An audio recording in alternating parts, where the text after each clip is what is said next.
Você me pergunta ainda, quais foram os maiores desafios que eu enfrentei quando estava à frente da Renovação Carismática Nacional?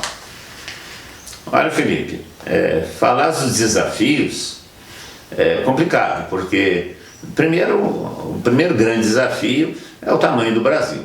Eu andei, na época da Ofensiva Nacional, eu andei de norte a sul, de leste a oeste, em cidades grandes, cidades pequenas, dioceses mais ricas, dioceses mais pobres. Eu andei bem no país.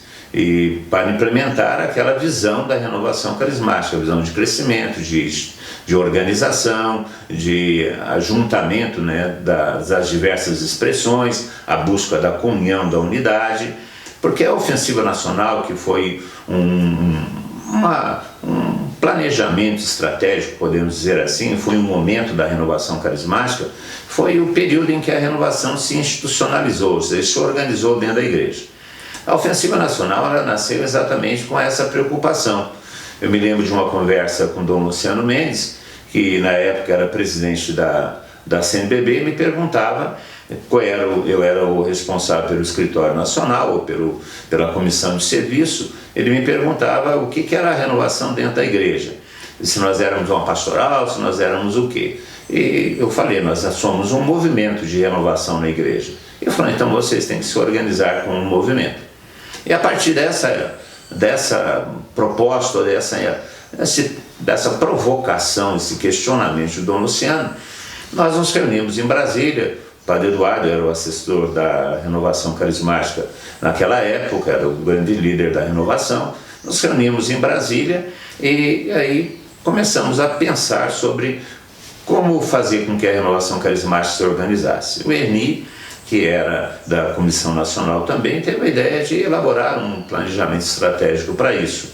Então, a partir da ideia da unidade, da comunhão, das diversas expressões, nasceu um planejamento estratégico chamado Ofensiva Nacional. A profecia que deu origem a isso foi feita pela Maria Emir, lá da comunidade do Shalom. Ela falava que via um monte de engrenagens girando e essas engrenagens não produziam trabalho porque não estavam concatenadas. Então havia necessidade de concatenar as diversas engrenagens da renovação. Os pregadores, os grupos de oração, os processos de formação, o seminário de vida no Espírito, a inserção da renovação carismática na igreja diocesana, enfim, a nossa identidade. Então havia uma série de coisas que deveriam ser tratadas. Daí nós organizamos a Ofensiva Nacional, que tinha como objetivo, primeiro, a unidade, segundo, a identidade, terceiro, a missão. E a missão de propagar o batismo no Espírito Santo como início de uma vida no Espírito. E a vida no Espírito é uma vida testemunial, uma vida missionária. E a partir dessa vida testemunial e missionária, a organização das comunidades de renovação. Então, por conta dessa Ofensiva Nacional, eu trabalhei muito no Brasil durante esses anos todos da Ofensiva, que começa em 94 e vai até o ano 2000.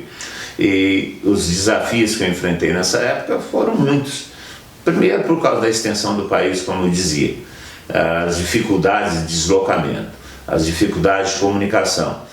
Nós temos que nos lembrar que nos anos 90 não tinha toda essa facilidade que tem hoje da internet, toda essa facilidade de comunicação que tem hoje. Era muito complicado.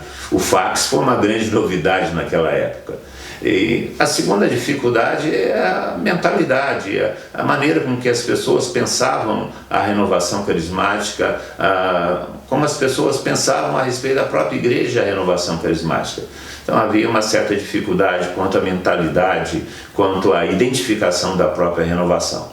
Uma terceira grande dificuldade foi a incompreensão.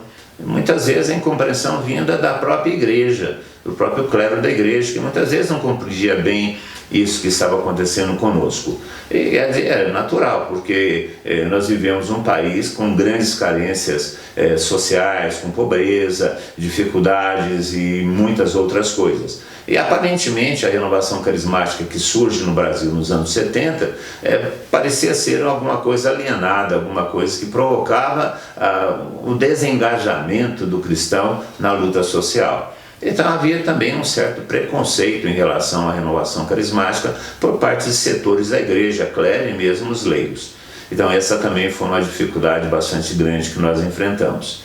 Enfrentamos dificuldades de local, de material, de conseguir fazer com que a formação chegasse em todos os lugares da renovação. Essa resistência contra a formação também foi uma dificuldade que eu encontrei, porque havia aquela mentalidade de que se nós forçarmos a formação, nós estamos dificultando a ação do Espírito Santo.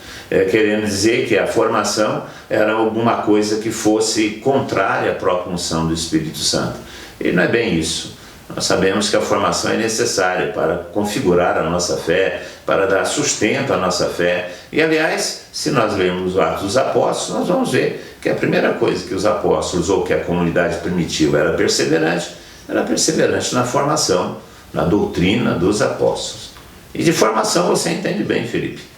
Formação você entende muito melhor do que eu, porque você é um grande formador, um grande catequista, e todos nós bebemos de sua sabedoria, em seus livros, seus programas. Então, para nós é uma alegria vê-lo aí trabalhando na formação. Então, de formação você entende muito mais do que eu, e o serviço que você presta nesse serviço é inestimável para todos nós da igreja. Mas foram algumas dificuldades que nós enfrentamos. Essas dificuldades todas, na realidade, não nos atrapalhavam, muito pelo contrário. Essas dificuldades nos entusiasmavam, nos empurravam para frente. Era um tempo romântico também, bem romântico, daqueles congressos em Aparecida, no subsolo da catedral, no subsolo da basílica, aqueles congressos que eram feitos ali em Guará, naquele centro de convenções de Guará, com todas aquelas dificuldades. Eram tempos bem românticos. Hoje nós temos aí a Canção Nova com esse espaço maravilhoso, o Salão Dom João Hipólito. Nós temos lá em Aparecida mesmo, aquele espaço fabuloso, Padre Vitor, no Centro de Convenções Padre Vitor, se não me engano, que é fabuloso para poder fazer os congressos e a nossa disposição. Então hoje nós temos algumas facilidades a mais, inclusive os meios de comunicação. Mas as dificuldades surgiram mais por causa desse contexto da época e a novidade que a Ofensiva Nacional trouxe de articular a renovação carismática. Hoje a renovação vive um outro momento, o momento do jubileu dos 50 anos, está estabilizada, está devidamente concretizada nas dioceses, nas igrejas particulares. Hoje vivemos um outro desafio, o desafio de permanecer fiel à nossa identidade, porque estamos há 50 anos do começo. E talvez o desafio hoje, a maior dificuldade hoje, seja exatamente essa: manter a identidade original, manter aquele sabor de novidade que a renovação carismática foi nos anos 70, nos anos 80. Eu acho que basta de falar de preocupações e dificuldades. Hoje nós temos que sonhar a continuidade da renovação e o seu crescimento.